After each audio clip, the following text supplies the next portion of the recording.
tried to film a video 3 times in the past 45 minutes, and I messed up every single one. The last one, the phone just cut out for whatever weird reason.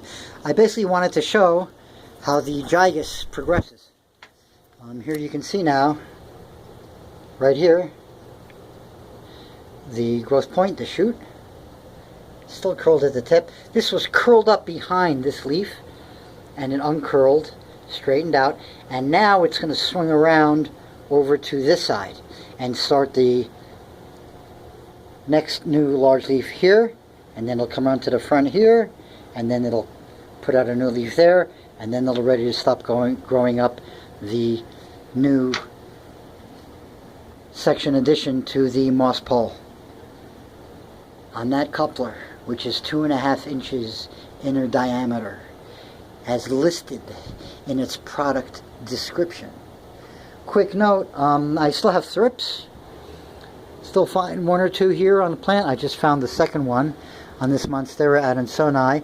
They are getting better. Color is coming back. As you can see right there, that leaf, the green on that leaf compared to the yellowy green of these leaves is definitely noticeable. So everything's improving, and they've been hit with imidacloprid. I don't know if you can see it in the soil, but it's that stuff that looks almost like a dark gray sand. That's the imidacloprid after it gets spread around with the first watering. And now I'm going to be working it in a little bit with a fork once that top ½ inch dries, and then water it in again to get it down really into the roots. But it should also start working on the thrips.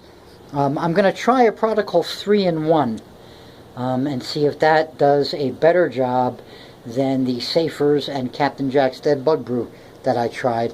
I wasn't happy with the results from either of them. Didn't seem to me to be the most effective way in dealing with the thrips issue.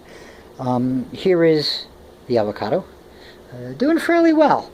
Also, I pulled some thrips off of this guy the other day, and there you can see 1 no-pest strip, 2 no-pest strip, 3 no-pest strip, 4 no-pest strip. Here is a Cebu Blue, which I'm thinking of cutting down all the way to the soil, and I'll show you why. This Cebu Blue looked just like that other one, all yellow, losing its chlorophyll, with just the central rib retaining it, and I mowed it all down, and here it is coming back. It was partially, again, thrips. Those suckers are just a frickin' problem to deal with. Here also is an adansonii, another one. Here you can see the yellowy leaves, and the transition back to that nice darker green. There we go. They're all going to be saved, but these thrips are just really a pain in the cojones. These are some bell peppers. I scraped some seeds out of a green bell pepper a couple of weeks ago, dried them, and then planted them in this. And there's 1 more to come up in the middle. But there will be 6 seedlings here. I just did it for a goof, just to see what would happen. And I'm not going to separate them out or anything. I'm going to grow them up as they are all together in this container. I just want to make a nice little plant. I like the way the pepper looks. And who knows? I might get some peppers. Santy lights are pretty good. And of course I did some light rearranging here. The Gapertias, by the way, the ornata, are coming back. Here's the first new leaf of the ornata. Right there, it still came out. This is how it came out. It came out janky like that with those marrings on the markings, but still doing a lot better. In the last video I showed this shoot showing, and I said, you know, if it's got it, as long as it's got a new shoot, I'm not worried. And bam, that's the new leaf. Not as bad as that. Not as bad as that. But still not nearly what it should look like. It should be absolutely clean with that beautiful white and green pinstriping. But we'll see what happens. Another new leaf coming out on my Alocasia Red Secret, the Capria. Just did that the other day. Took another spider plant and stuck it in a small bowl with my orchid mix. Again, with my aeroid mix. I keep on saying orchid mix now because I spoke today for an hour with the kind folks at Orchid Supply. And I had a very fun time talking to them. They seem to be nice people. Here is the new leaf almost ready to pop on the original top cutting from the original rubber plant. And it's going to be a nice big healthy sized leaf right there. This new leaf, if you had seen this plant, I want to say a month and a half ago, you would not believe that this leaf is about to come out looking the way it does. It was, when it was half its length, it was folded over with this leaf folded over on top of it. And I thought that growth tip would be lost, to tell you the truth. It looked like it was going to be a goner, all bent over and droopy, and on top of that, semi-crushed by that other leaf on the side. And then being patient is all it took. Eventually it started to root and came right back, and it's looking, again, better and better every day. I'm really happy with this.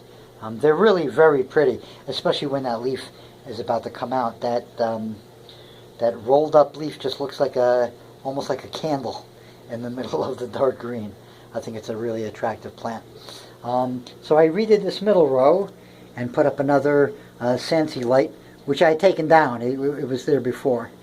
But I decided to fill out now the middle of the room to come out more towards the aquarium. There's my Diefenbachia panther. It was touch and go at the beginning, but now it's settling in and doing really, really well. You can see the new growth right there. Doesn't seem to really be bothered by the thrips. I found one on it.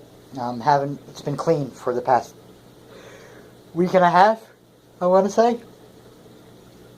And here is the golden crocodile with a flower bud right there. See that little red rocket? That's a philodendron's red rocket right there. New flower bud. Just like the jungle boogie I showed in a video or two ago. Here is the pink princess. The first cutting I took from the first pink princess I ever bought. I cut it in half because I was having I think it's a bacterial issue with the leaves. I'll show in a second. It is now putting out another new leaf. But what I wanted to show was the flecking. The pink. It almost looks kind of like the coloration of a Thai constellation. Of course, much more sparse. But I want to see now if that's a sign that the pink will be coming back. I just started fertilizing with the Growth Technology Foliage Focus, which is a really good fertilizer, but really expensive. And I won't be buying it again because it's so expensive. I'm here in the States, and I'm just paying for shipping a whole bunch of liquid across the ocean, which just doesn't make sense. There are products in America that are just as good, if not a teeny bit better, and far, far cheaper, that I'll be trying out and reporting back on. So, I think that's going to about wrap it up for today.